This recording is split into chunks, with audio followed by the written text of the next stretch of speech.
cómo influye el estrés en la salud. Y para eso estamos dialogando con la doctora Nora Guendulain, a quien le damos los muy buenos días. ¿Cómo está, Nora? Buen día para todos. Bien, Nora sos médica clínica, pero tu enfoque es hacia cómo afecta el estrés nuestra salud.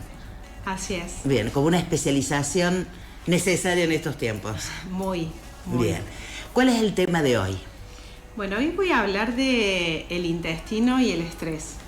Bien, el intestino y el estrés. ¿Cuándo nos pasa que este ritmo de vida nos afecta nuestro funcionamiento básico, como es cuando tenemos problemas de funcionamiento intestinal? Así que te escuchamos, Nora. Bueno, hoy quiero hablarles de algo que veo todos los días en el consultorio y muchas personas viven sin entender del todo qué les pasa. Personas que me dicen: doctora, me alimento bien y sin embargo el intestino me duele. O sigo la dieta, tomo la medicación, pero los síntomas vuelven. Y frente a eso suelo decir algo que a veces sorprende. Tal vez el problema no sea lo que comes, sino cómo estás cuando comes. Y quiero aclarar algo desde el inicio porque es muy importante. Esto no significa que esté todo en la cabeza, no significa que sea psicológico o imaginario. Los síntomas están. Estamos hablando de fisiología real, de un circuito concreto entre el cerebro, las emociones y el intestino. Nuestro intestino no es solo un tubo digestivo, tiene su propio sistema nervioso llamado sistema nervioso entérico. De hecho, se lo conoce como el segundo cerebro. Este sistema nervioso intestinal está en diálogo permanente con el cerebro a través de nervios, hormonas y el sistema inmunológico. Es decir, lo que sentimos impacta en el intestino y lo que pasa en el intestino impacta en cómo nos sentimos. No es una autopista de una sola mano, es un ida y vuelta constante. Ahora bien, ¿qué pasa cuando aparece el estrés? El estrés es un disparador. El estrés activa un sistema de alerta en el cuerpo, el sistema nervioso simpático.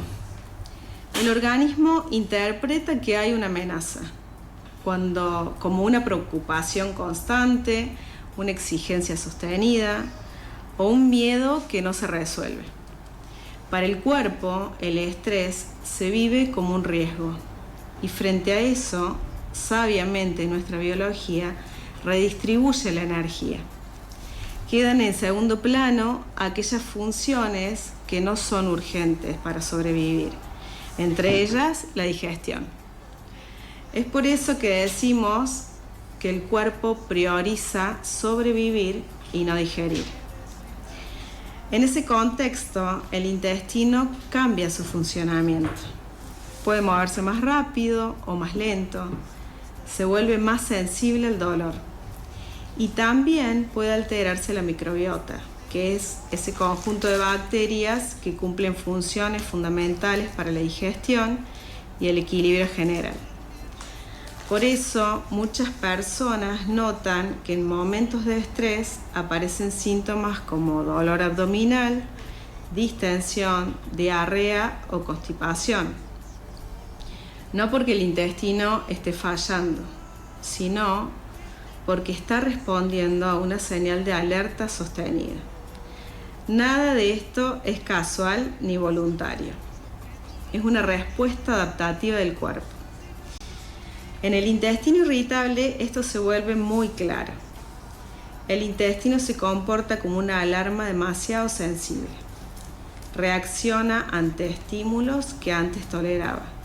Y muchas veces el desencadenante no es solo un alimento, sino un estado emocional.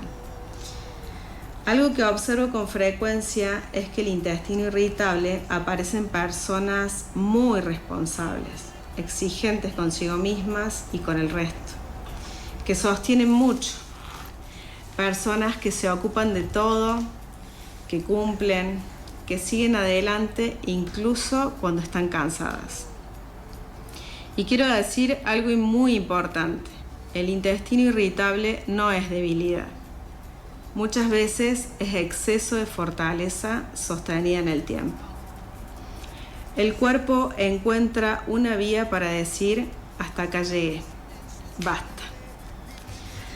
Por eso, cuando pensamos el tratamiento, no alcanza con fragmentar, no alcanza con decir esto es dieta o esto es medicación. La alimentación importa, la medicación en algunos casos es necesaria. Pero si no nos detenemos a observar la historia, el estrés, los ritmos, la forma de vivir y de comer, el abordaje queda incompleto. Y acá aparece una frase clave que quiero que quede resonando. No es solo lo que comemos, sino el estado emocional en el que comemos. No es lo mismo comer apurados, preocupados, con el cuerpo en tensión, que comer con pausa, respirando, conectados con el momento, disfrutando. Muchas veces propongo algo muy simple: no cambiar la comida, sino observar el contexto. Preguntarse: ¿en qué momentos aparecen los síntomas? ¿En qué estaba pensando ese día? ¿Cómo estaba emocionalmente cuando comí? Ahora bien, ¿qué pasa?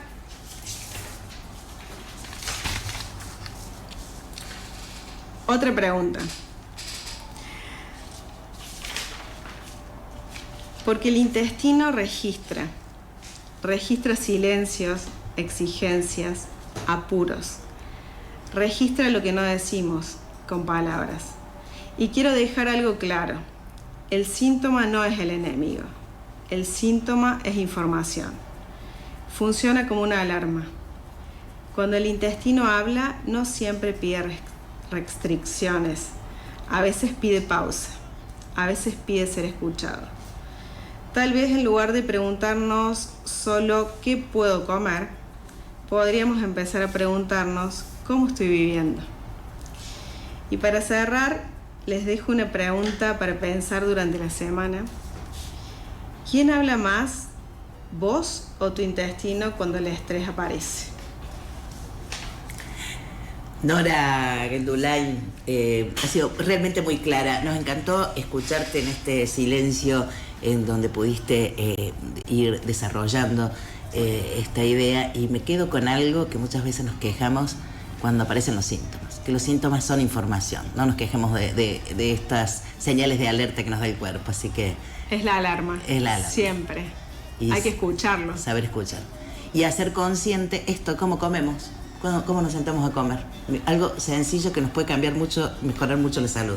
Tomar conciencia de ese momento es fundamental, porque en general es un piloto automático. Claro. Hay que comer, el horario de comer, hay que preparar la comida y nos conectamos con eso, pero cuando nos sentamos a comer no registramos qué sentimos, cómo estamos, qué nos está pasando en ese momento. Y la verdad que es fundamental para que nuestro intestino registre esa pausa en donde nos alimentamos, nos nutrimos. Creo que hay que volver a eso, a la base. Nora Guendoullain, médica clínica, especialista en medicina del estrés. Se lo digo en criollo, no es exactamente el nombre de la especialidad, pero se lo digo así. Muchísimas gracias. Estoy muy ansiosa, debo confesar, porque muchísimas personas tienen problemas intestinales asociados al estrés. Sí. Y también hay muchísimos, sí, vos sos uno de ellos. Y también hay muchísimas personas que tienen problemas de insomnio, que es lo que nos vas a traer el viernes que viene, ¿no? Así es. También. Anóteme dos. Querido. Anóteme dos. Gracias, Nora. Gracias, doctora Guendoullain. Nos aporta muchísimo. Gracias. Y además, esto de tener otra perspectiva también de la salud, empezar a entendernos, me encanta. Gracias, Nora. Bueno, hasta la próxima. Hasta la próxima.